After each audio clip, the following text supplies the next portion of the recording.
Hello guys, good morning. Ito nga pala yung handa namin. Ito ay liempo, inihaw, ginawang sisig. Tapos yung biko na niluto ko. Ito, iniihaw na bangos, 3.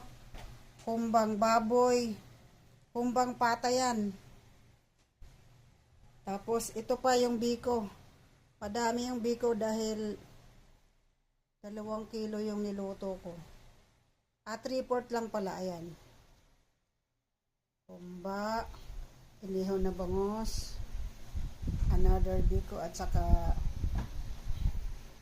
yung liempo na inihaw. Ayan, ayos na yun sa handa namin.